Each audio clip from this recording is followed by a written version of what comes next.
Good morning, good afternoon, and good evening, everybody. Thank you for tuning into another Supatease video. And in today's video, I will be covering a tier list of all of the World of Warcraft expansions from a PvP lens. What is it about them that made them great, epic, or just completely terrible? And if you want to stay up to date with news related to World of Warcraft, entertaining and educational content like this, then make sure to smash the subscribe button. We're going to be diving pretty deep into the history of the game, going through all of these expansions. So let's go and hit them on the head here and go completely in order. So we'll start with Vanilla WoW. Classic WoW. Now, Classic WoW, the main staple for this is going to be kind of world PvP, as that was pretty much the only form of PvP available in the game, with a couple of battlegrounds coming out later. Alterac Valley, I think, being kind of like the highlight one with these long, engaging fights. The main thing and drawback for this expansion was no ranked endgame PvP mode, and I actually think that this is something that holds back a lot of games' potential and possibility and longevity. And the world PvP, involved a lot of items, a lot of cheese mechanics, and rogues were really, really, really broken. So as far as like game balance is concerned, it's not really that hot, but it does have the nostalgia factor. And because it was the first iteration of the game, I think we're going to be a little bit more lenient towards it. I'm not going to be putting it on like the F tier. I think the world experience, as opposed to just like, well, game balance, 0 to 10, no end game content, probably 0 to 10, but world experience was like a 10 out of 10. So that carries it a little bit. So we're going to be putting it onto the D tier for like an overall PvP experience. Moving into the next expansion, which is the Burning Crusade, which got the big level up of having ranked arenas in it, which was a huge step up. We still had some balance tuning issues, though, with this expansion. It was basically only fun if you were a Resto Druid, a Rogue, or a Warlock. These classes just completely crushed every other class, ignoring maybe the first season where Discipline Priest was a bit more viable, and Frost Mage, as resilience got higher. Voidstar Talisman, game balance just became really whack. Warglaives, it just gets more and more wacky as you go. So for game balance, it's much lower. It's got end game experience like vanilla. Game balance still not in the best position. World PvP experience, you had some of the new world quests that came out, so like Auchindoun and Hellfire Peninsula and these world PvP areas. In the actual classic re-release, though, they ended up just being heavily imbalanced factions and people just sitting AFK capping the towers. It was really not honestly that epic of a world experience. I think the world experience is much lower than that of classic and vanilla WoW, but it had the ranked arenas to bring it up. So for me, it's probably a D tier. It's not a total flop. If you were playing one of those three classes, it was probably one of the best expansions in the game, which is why I'm sure a lot of people are probably like, what, you're putting the TBC so low? You probably played a Rogue, a Warlock, or a Resto Druid, just throwing that out there. Moving into the next expansion, Wrath of Lich King. Now, the original release of this, it was goated. Like, Wrath of Lich King was like numero uno. We had the MLG tournament days. Like, we had so many staple memories come from this, and I have huge nostalgia and fond memories of it. But now that we've seen the re-release of it, we can see how the imbalance of the game is just like not there. It's basically only Ellie Shamans, only Holy Paladins, and like Warlocks and Warriors. It's a little bit more balanced, I would say, than TBC. Maybe significantly more balanced than TBC. You can see other healers like druids and priests do show up, and they have been able to have some amount of success. Hunters, like the game balance is actually a lot better than TBC. It's just the classes that are in the S tier for this expansion are just really far into the S tier. As far as PvP is concerned, it's the first iteration of like an epic BG with Winter Grasp. Nostalgia back then, it looked really promising. They had like helicopters and stuff in the original commercials, I remember, and I was thinking like, oh my god, this is going to be like absolutely crazy. It sort of hit that, attacking the castle, siege weapons was completely a new experience at the time. Definitely a fond memory, but not really like my cup of tea anymore. And the world PvP experience starts to drop off because of flying. I think that's something I should have talked about for TBC. Flying really just kind of made it so you could avoid a lot of PvP engagements. So world PvP experience probably still maybe even lower than classic WoW in that regard. But TBC, way better balance, way better game balance. Like for me, Wrath of Lich King is probably an A. I want to say an S. Do we say it's an S tier expansion? There's a lot of things in like the current re-release of the game, like that is maybe holding this back for me. Like it's really gate kept. PVE gear is a huge influence, which I personally don't like. So if I was ranking them on like my own scale, it's somewhere. We'll put the goat up there. We'll respect the goat. We'll put the goat up there. Moving into the next expansion, which is Cataclysm. This one had really negative reviews, for most of the community that played World of Warcraft. But for PvP and Arena specifically, this is one of the best expansions out there. You'd see a shift in class balance away from Holy Paladins and into Resto Shamans as kind of like the staple healer. And Affliction Warlock became really prevalent here, and Rogues started to level up. But you also had things like Frost Death Knight at the beginning of Cataclysm, absolutely killing it, destroying people. Warriors were really powerful at the start as well with the new ability Throwdown. They were really crushing it. Boomkins became a lot more viable, so you're probably already starting to lean into my potential bias for this expansion. But the Arena experience was really good. Now, if they re-release this, I'm sure it's going to be meta-sized just like Wrath of Lich King was, and it's probably only going to be like maybe 4 or 5 specializations that are really considered viable at the highest level of play. But I do think it's going to be a little bit of a wider range because there's certain like counter comp situations. Certain classes can just destroy Resto Shamans by training them to kind of keep that sort of checklist in line, whereas I don't think Holy Paladins and Wrath of Lich King kind of have that, where it's like, wow, this thing just destroys Holy Paladins and it keeps you in your spot. Cataclysm kind of has that rock, paper, scissors that keeps the game balance a little bit better. As far as world PvP, I don't really remember Cataclysm world PvP. It's probably non-memorable, honestly. For me, Cataclysm is like, I want to say for PvP, and this is Arena that's really carrying it for me, and maybe it's nostalgia, but I'm putting Cataclysm onto the S tier. I had a lot of fun with this. Again, raiding and PvE gear is like the main reason I want to actually drag these down to A. But I remember having a really good time with Arena in Cataclysm, and the game balance being a little bit more varied than these previous iterations of the game.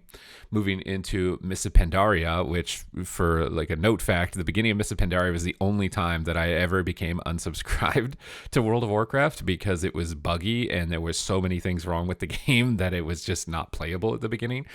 Things like Stampede Bug from Hunter, just their pets one-shotting you. Warlocks had instant fear. Shadow Priest had a pet that just spam feared on everybody.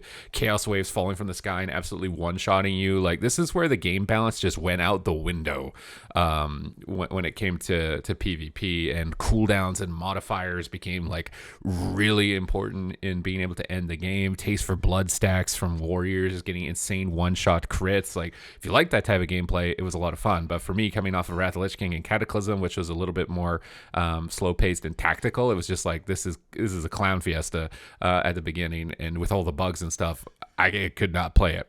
Now, to be fair, towards the end of the expansion, it did become a lot more balanced. The end of Mists of Pandaria, I think for a lot of players that play this expansion, is considered to be one of the most balanced states of the game in terms of viable compositions. But if we played it again, would that be true? That's a real question and a real point. In this expansion, though, is when they removed PvE gear. It was about through the beginning, when I came back to the game, is when they removed PvE gear. I think it was like Throne of Thunder. They started nerfing trinkets and making it so PvP gear was the best, so that this is likely probably why it became more balanced as the expansion went on. So it definitely got improved, but for me, I kind of want to put it as a B, just because the start was so terrible. And this is kind of like the turning point for cooldown trading gameplay, where it's like strictly only the cooldowns that matter, which I think did some damage to competitive PvP overall from my point of view. So it's a little bit lower. Take it as you will. Warlords of Draenor. This expansion, not nearly as well varied as Mists of Pandaria in terms of comps. You pretty much had Arms Warrior, Enhancement Shaman, and Rogue Mage Druid, and maybe Shadow Priest Mage as like 3 comps, and then other comps that were trying to like fit their way in as counters to those. Things like maybe like WLS or Feral Lock Shaman tried to like squeeze their way, or Jungle Cleave or Windwalker Death Knight tried to find their way, but I really think that it was probably just 3 compositions, and of those 3 compositions, it was like 4 or 5 specs that really dominated. You'll see that in the arena finals for this. We got Ashram.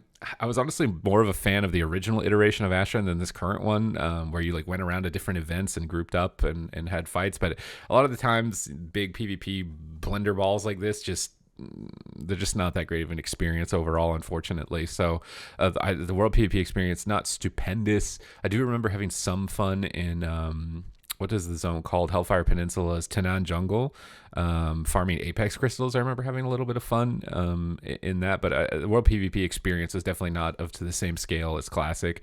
At this point of time, like spanning all these expansions, I think Classic is still probably standing as like the best experience, even regardless of game balance.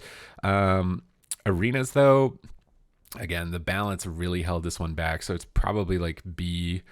I want to say B or C. It's maybe C, a little bit lower than Mists of Pandaria, just because of the balance overall. These expansions also had very long arena fights. Not that Wrath didn't have their fair share either, if you go back and watch some of the tournaments, like the finals being 8 hours long, but this is really where like dampening started to become required and cooldown trading was the only impact in the game.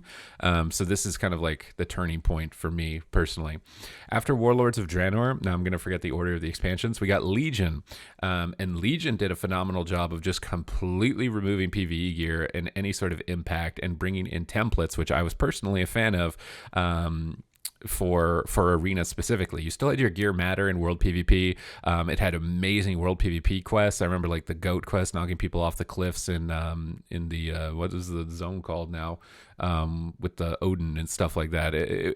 Regardless, the World PvP quests that they introduced in this expansion were a lot of fun to fly around to, but you had to farm Azerite. The Azerite farm was really brutal. I think they killed the participation a lot, but the templates were really good, and the ongoing and consistent balance tuning was really good of this expansion. Main things that held this one back for me was pruning.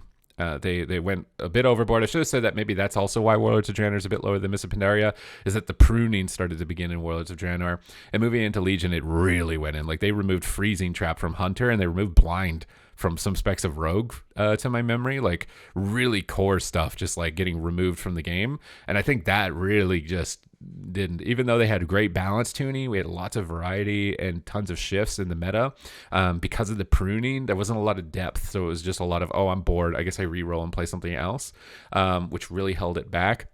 But I think the template idea and the game balance was so good that I'm putting it a bit higher, maybe even a bit higher. I think the World PvP experience definitely kind of earns it a spot a bit higher than this, ignoring the legendary cloak-wearing rogues that just one-shot you with Phantom Knives. Didn't like those.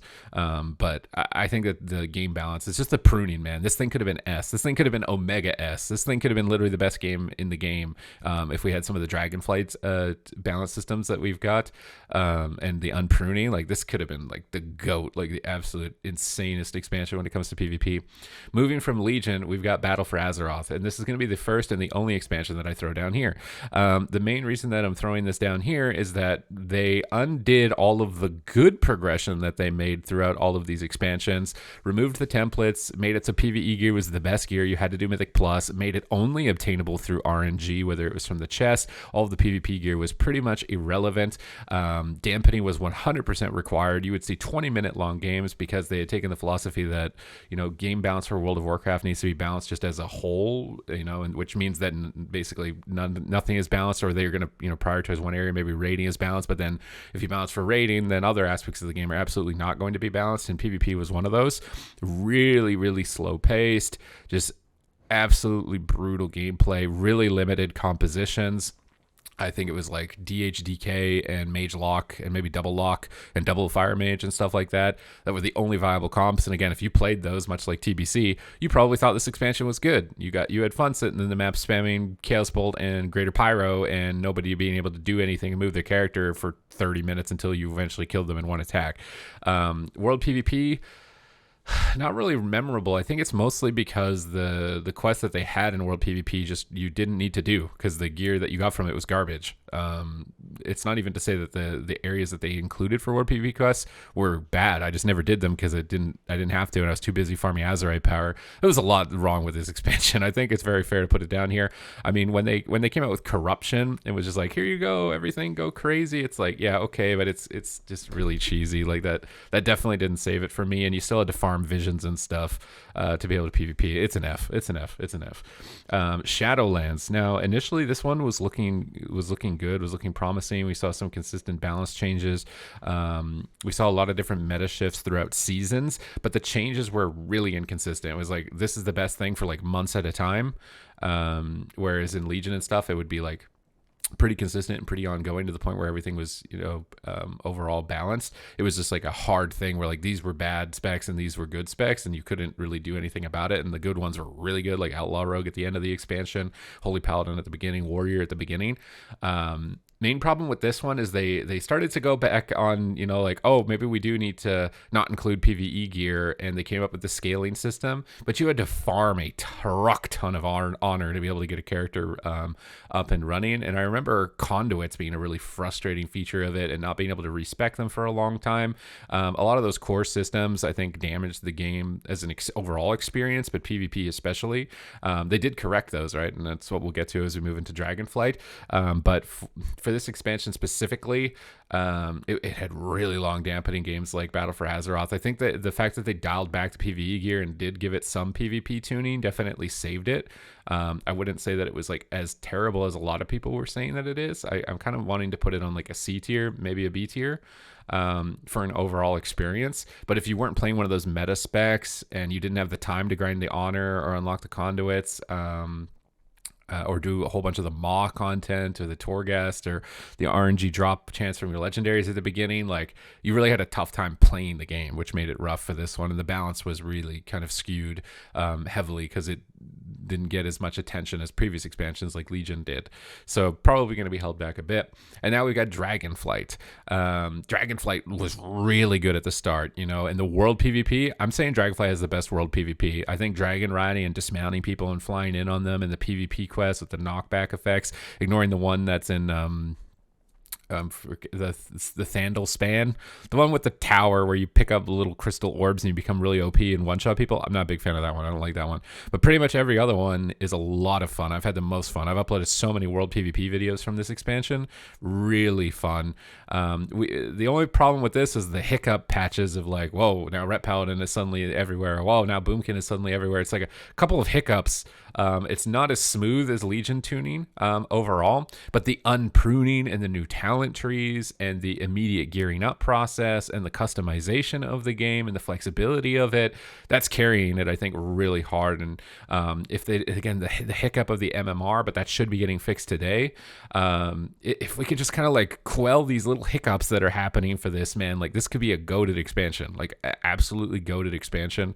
I think it's really good and a lot of fun. Like right now, in terms of game balance, I feel like there's a lot of specializations. AWC saw 18 out of 24 DPS specs played, which is, I think, maybe the most of any tournament ever on this first cup. So for me, it's got the hiccups. As long as they stay on top of the hiccups, I think it's an S tier expansion. I think that it's definitely got the possibilities to be like the most insane thing ever. So hopefully they're going to get on top of those hiccups. They've went back and improved all the little lessons that were learned from this expansion and applied them all at the same time for this one. So I think it's still got huge possibilities and huge potential. And we're not all the way through it yet. I'm assessing all these expansions based on like, the whole process of them. We're only in the first half of this one. So like, even considering that, a lot of these expansions in the first half were pretty garbo, like as far as arena balance is concerned, because like, it just wasn't balanced. So Dragonflight is probably one of the best balanced beginning experiences, and if they can keep continuing on the trend, like the end of the expansion, much like Miss Pandaria's end was pretty solid, it's probably going to be remarkable. I would assume that's going to be remarkable. But this is kind of overall my thoughts of it. It's tough to grade vanilla against other ones because it's only got world PvP, and I'm just not really a big world PvPer. Although I like it in Dragonflight. I think it's because of the mobility of it and the imbalance of it. Like in Dragonflight, I feel like I can play almost any class and have a pretty good time smashing, whereas vanilla is like only rogue. So it's a little bit tough, obviously, to compare vanilla for like a PvP experience overall, and I am a little biased towards arena, so take that into account for this tier list. But those are my thoughts. I hope you enjoyed this kind of trip down memory lane and through history of World of Warcraft to look at what made expansions great and not so great, and we'll continue on from here to see what happens. So thank you very much. If you enjoyed the video, make sure to hit the subscribe button, and I will see you in the next one.